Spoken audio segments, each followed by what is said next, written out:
No one saw this coming. A small under-the-radar park building a $13 million RMC? Way to go, FunSpot! If you didn't yet hear, FunSpot Atlanta finally announced their new for 2022 RMC coaster. Airie Force 1 will be 155 feet tall and feature 4 insane inversions. The coaster looks absolutely awesome, and for a random FunSpot park to spend $13 million is insane. Even Six Flags really spends that much money on a new coaster. RMC box coasters are always insane, and this one looks like it could be one of RMC's best creations. FunSpot Atlanta is only 30 minutes away from Over Georgia, and if I were Six Flags, I wouldn't be so excited about this announcement. When we heard that FunSpot was building an RMC, we knew it may become the best coaster in all of Georgia, but I don't think anyone was expecting a coaster of this magnitude and price tag.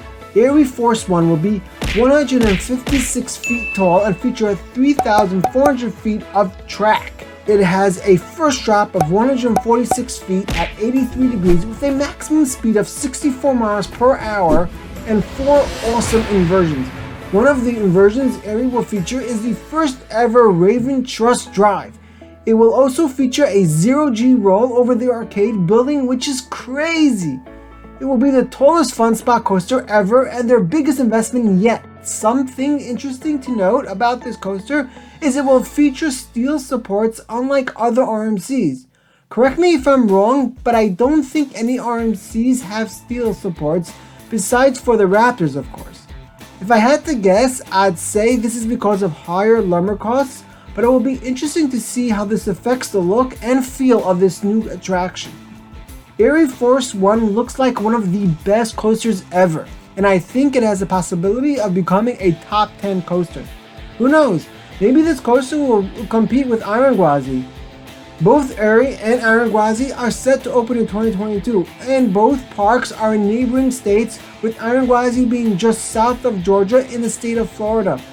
I wouldn't be surprised to see people compare the two coasters over and over again, though Iron Gwazi will probably be the better one. This coaster is just insane. Just look at it. It's an Airtime machine. $13 million. What does this $13 million investment mean for the future of FunSpot? FunSpot Kissimmee built a $6 million wooden coaster in 2017 with Mindblower.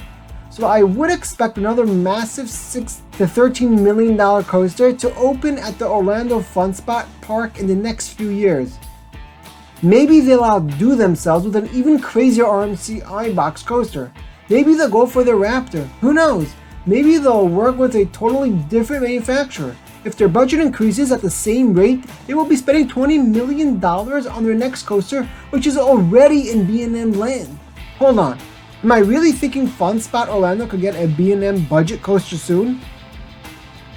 I don't think any of us realize how crazy this whole thing is. Airie is so exciting, and I think it's the start of something great for this FunSpot chain. Over the next decade, I expect FunSpot to make a push towards coasters, and in 10 years, it could be competing with some of the best parks in the country. With Airie opening in FunSpot Atlanta this coming year, we can only wonder how Six Flags Over Georgia will react. Over Georgia hasn't added a coaster in 5 years, and all signs point to a new coaster coming soon. Will this new coaster affect Over Georgia's future investments? After all, Air Force 1 will likely become the best coaster in the state, and that's a big deal.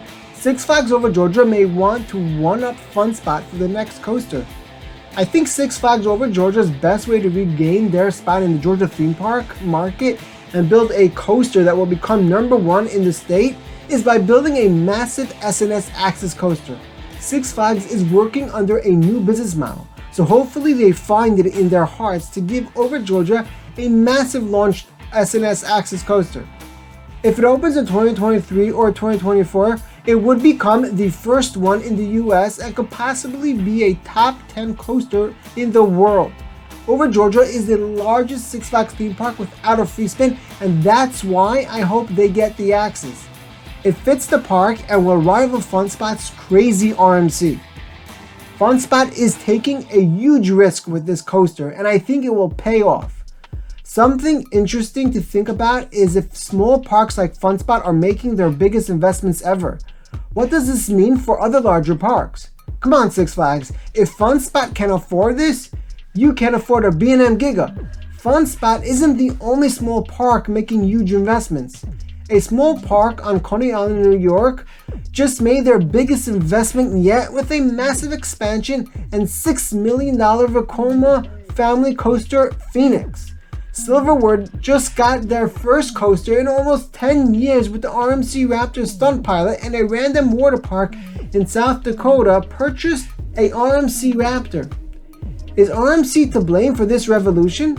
Cause this is freaking awesome. Small parks getting huge coasters is just insane. I know I'm getting off topic here, but this was really RMC's goal all along, to make coasters that small parks can afford and just build a ton of them. Anyway, I'm super excited for Airie First One, though it's kinda a weird name, but whatever, it has a story behind it.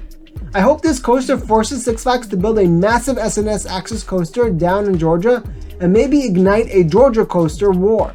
It will be interesting to see how successful a major coaster at such a small park like FunSpot is, and whether or not the steel supports affect the ride experience.